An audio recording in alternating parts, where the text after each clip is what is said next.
Halo semuanya, selamat datang di segmen analisa. Hari ini kita melihat ada statement dari seorang istri yang berinisial AY. Dia ini mengaku sudah lebih dari 3 tahun pernikahannya dengan oknum ASN Badan Narkotika Nasional atau BNN yang inisialnya adalah AF. Dia sering dilakukan kekerasan dalam rumah tangga. Bahkan beberapa hal diantaranya katanya di tahun 2022 dia itu sempat didorong ke sofa dan juga dicekik serta dilakukan kekerasan lainnya. Sebelumnya juga dia di Agustus 2021 sudah melaporkan suaminya ke kantor polisi karena urusan yang kurang lebih sama. Suaminya ini dikenal adalah menurut dia termasuk orang yang temperamental. 2021 dilaporkan, tapi sampai sekarang di 2023 itu baru ditindaklanjuti lagi. Apa yang terjadi? Alasannya adalah karena di tahun 2021 tersebut, bulan Agustus tepatnya, sudah terjadi kayak kesepakatan perdamaian. Tetapi kejadian serupa terjadi lagi setahun kemudian, makanya sampai sekarang di April 2023 ini, lalu ya, itu si korban tuh minta untuk laporannya dilanjutkan kembali. Pernikahannya itu padahal sudah 8 tahun dan dikaruniai dengan 3 orang anak. Lantas, apa yang menjadi alasan semuanya? Kita kan baru mendengarkan dari satu pihak aja, dari sang istri yang berinisial AF. Lantas, apa kabar dari sang suaminya yang saat ini menurut Kasat Reskrim Polres Metro Bekasi Kota, Kompol Muhammad Firdaus, sang suami ini sudah ditetapkan sebagai tersangka. Bahkan dari pihak BNN atau Badan Narkotika Nasional pun mengatakan bahwa ini sedang dilakukan penyidikan dan kemungkinan besar ini akan berefek kepada karirnya. Karena ya si pelaku ini adalah sebagai ASN juga, aparatur sipil negara, PNS. Ada beberapa hal yang diamankan dari Kasat Reskrim Polres Metro Bekasi Kota. Pertama adalah barang buktinya, buku nikah dan juga CCTV.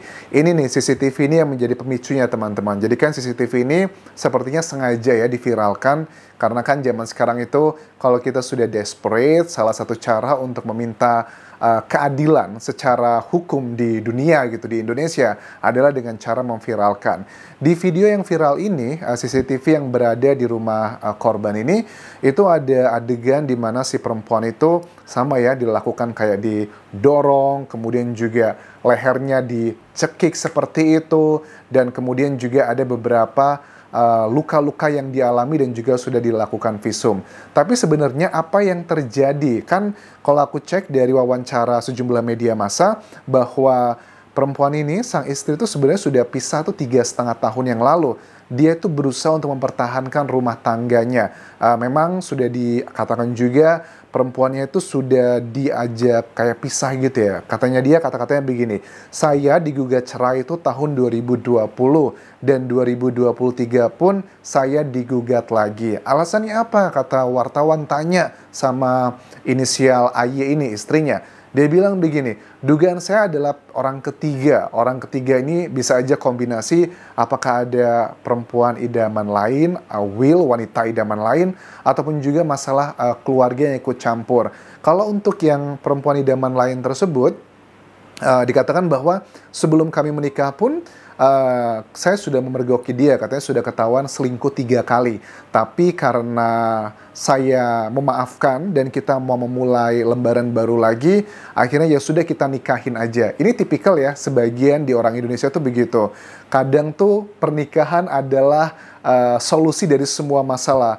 Kamu nggak punya pekerjaan, kamu nganggur, kamu orangnya emosional, kamu orangnya mungkin negatif A, B, C, dan D. Ya udah nikah aja. Kayaknya kesannya nikah itu adalah sebagai solusi dari segala masalah. Apakah seperti itu? Nah ini sepertinya juga refleksi dari sebagian masyarakat yang berpikir harusnya kalau sudah ketahuan masih pacaran, sudah selingkuh dengan 3 perempuan. Menurut istrinya ini dikatakan bahwa mulai dari ada pegawai sampai oknum BNN pun juga menjadi partner selingkuhannya sebelum menikah, bukannya itu menjadi sebuah indikasi tanda gitu bahwa jangan pilih dia gitu, cari pria yang lain. Tapi justru malah mungkin denial, ya udahlah nikah aja karena dengan nikah nanti siapa tahu aja bisa menjadi pria yang jauh lebih tanggung jawab dan juga setia. Karena aku juga lihat ya ada beberapa tetangga aku dulu di Indonesia punya anak gitu kan ya, yang sudah usia dewasa memang sudah saatnya untuk menikah. Tetapi dia ini males, suka melakukan kekerasan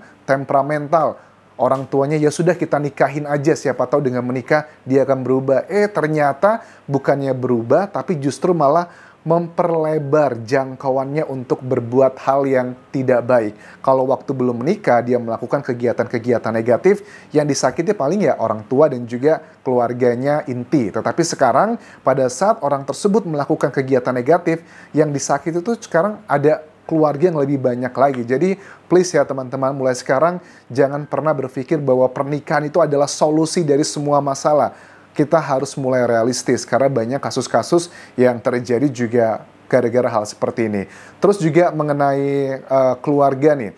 Keluarga yang dikatakan pihak ketiga juga, aku tangkap indikasi dari keterangan AY ini, ada satu kejadian, ini kejadian yang benar-benar menurut dia tuh sangat membuat dia terancam. Jadi ada keluarga kakak ipar katanya yang datang ke rumahnya, kemudian keluarga dari pihak sang suami ini naik, loncat lewat pagar, kemudian mendobrak pintu, dan si perempuan ini dimaki-maki, dikatakan bahwa kenapa kamu masih bertahan, kamu itu nggak pantas di sini katanya.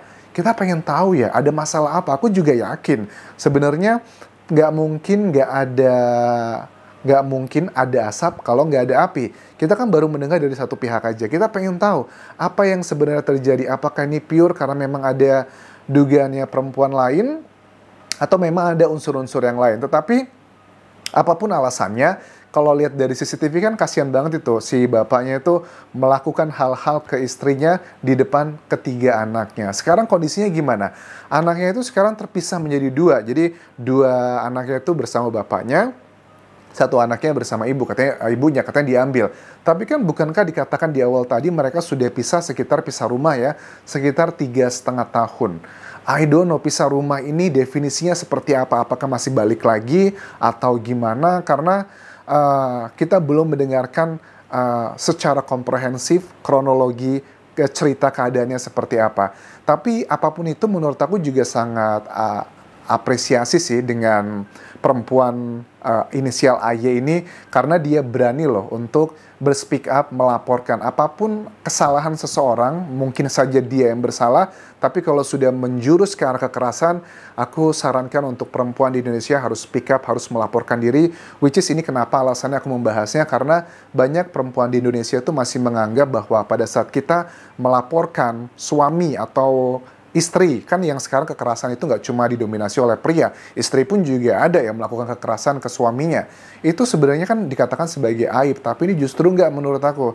Ini adalah langkah preventif. Jangan sampai nanti terjadi hal-hal yang sampai parah banget. Ya banyaklah kasus-kasus yang sudah terjadi. Ya kalian tahu misalnya kayak kasus yang di Jagakarsa kemarin ya. Si suami ya menghabisi keempat buah hatinya setelah sebelumnya dia melakukan kekerasan kepada istrinya, tetapi karena mungkin dianggapnya sebagian masyarakat masih permisif, hal yang biasa, akhirnya meninggallah keempat buah hati tersebut. Hal ini pun juga sama, ada potensi mengarah ke sana. Kalau sudah hilaf, tergantung nanti berbagai macam hal, ditambah lagi ada bisikan-bisikan goib misalnya, ya nanti nggak menutup kemungkinan akan berujung ke yang jauh lebih parah. Tapi juga mengenai barang bukti yang buku nikah dan juga CCTV, ini juga unik loh. Kalau buku nikah ya pasti dibutuhkan untuk mengidentifikasi apakah mereka berada di bawah pernikahan resmi atau tidak. Yang kedua mengenai CCTV ini juga unik karena CCTV ini sepertinya sang istri sudah mempersiapkannya. Kenapa mempersiapkannya? Ya like or dislike, dia mengcopy CCTV-nya, kemudian diserahkan ke polisi untuk barang bukti. Bahkan dia juga kayaknya ada dugaan gitu, karena mungkin sudah bertahun-tahun diperlakukan seperti ini. Dia sudah men-set up kira-kira bagian mana nih yang terekam sama CCTV yang jelas agar bisa menjadi barang bukti. Mengenai masalah nafkah gitu, ini salah satu pelajaran yang sudah sering terjadi tapi harus terus diingatkan. Dikatakan begini bahwa sebagai seorang ASN di Badan Narkotika Nasional Badan Narkotika Nasional, pendapatan dari sang suami itu cukup tinggi katanya. Tetapi setiap bulan, setiap hari gitu ya, mereka ini hanya mendapatkan jatah Rp50.000 untuk istri dan juga 3 anak. Ini kan lokasinya di Bekasi ya. Bekasi itu termasuk salah satu tempat yang biaya hidupnya cukup mahal di Indonesia. Bahkan untuk gaji UMP atau UMR ya, UMP ya istilahnya, itu juga yang paling tinggi di Indonesia. 50.000 ada 4 manusia di sana, ya itu sih nggak manusiawi kan ya. Untuk parkir aja udah berapa kalau mau belanja ini dan itu. Kenapa sih perempuan di Indonesia dianggapnya itu bahwa pekerjaan rumah tangga dianggapnya itu tidak begitu berharga, mungkin cuma di mulut doang. Wah, jadi ibu rumah tangga tuh mulia sekali pekerjaannya, karena saking mulianya jadi nggak bisa dihargai, dikasih uang semena-mena seperti itu. Ini juga menjadi pelajaran buat perempuan di Indonesia, terutama karena aku termasuk yang percaya dalam rumah tangga setiap keluarga itu unik. Mungkin ada yang percaya bahwa laki-laki itu harus memprovide semuanya, gentleman gitu ya. Pokoknya istri di rumah aja, nggak usah kerja, ngurus anak, nanti aku yang siapkan semuanya. Oke, fine. Asalkan kita tahu kondisinya memang suaminya tanggung jawab. Tapi kalau suaminya udah nggak tanggung jawab, memberikan uang seala kadarnya, melakukan kekerasan seperti itu. Apalagi aku lihat karakteristik dari sang perempuan AY ini juga bukan perempuan yang maksudnya tidak berpendidikan. Dia juga cukup berpendidikan.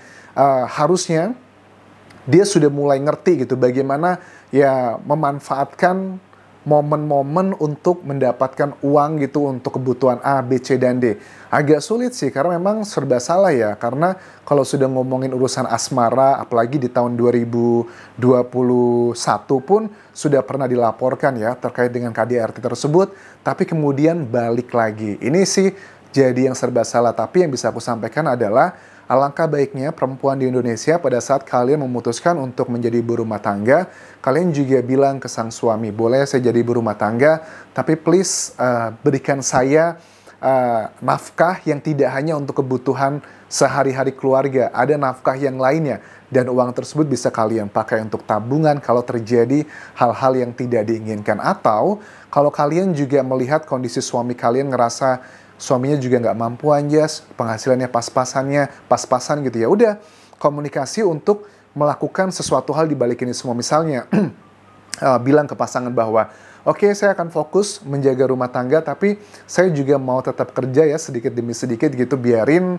ada tambahan penghasilan. Tapi kan kadang di Indonesia tuh sebagian pria ngerasa kalau istri kerja di luar, itu kayaknya melukai kejantanannya, harga dirinya gitu. Kadang kan ya kita tahu lah ya, apalagi di daerah banyak masyarakat yang menilai kalau perempuan sukses di luar sana ada kecenderungan negatif. Wah, ini perempuan sukses ya, tapi gimana sama keluarganya, nggak ada yang ngurus, jangan-jangan. Tapi beda sama cowok. Kalau cowok sukses, wah hebat ya, ini pria ini sukses luar biasa, keluarganya pasti sangat bahagia. Padahal di zaman sekarang yang namanya penghasilan tinggi nggak cuma didominasi oleh laki-laki, perempuan pun juga banyak yang berpenghasilan tinggi. Makanya aku sekarang sudah mulai berubah pikiran sih. Dulu aku berpikir bahwa yang namanya laki-laki itu harus memprovide semuanya. Sekarang nggak juga. Kalau ada laki-laki rumah tangga, tapi dia ngurusin anak, ngurusin istri, A, B, C, dan D, bukan berarti dia tidak berkorban juga. Karena yang membedakan perempuan dan laki-laki itu cuma satu sih sebenarnya. Perempuan itu tugasnya ya yang bisa adalah yang laki-laki nggak bisa adalah melahirkan dan menyusui. Untuk urusan yang lain, pekerjaan, pendidikan, kesempatan, itu semua sama rata. So that's my perspective. Tapi yang pasti aku apresiasi untuk inisial AY ini yang berani membawa ini ke sosial media agar menjadi pelajaran bagi masyarakat Indonesia. Karena hal seperti ini masih sangat tabu sekali. Apakah kalian setuju dengan yang dilakukan AY ini, istri yang merasa dirinya di KDRT sejak hampir 4 tahun lalu? Kalau yes, apa alasannya? Kalau no, apa juga alasannya? Bisa kalian tinggalkan komentarnya di kolom video ini. Sampai jumpa di video berikutnya. Bye.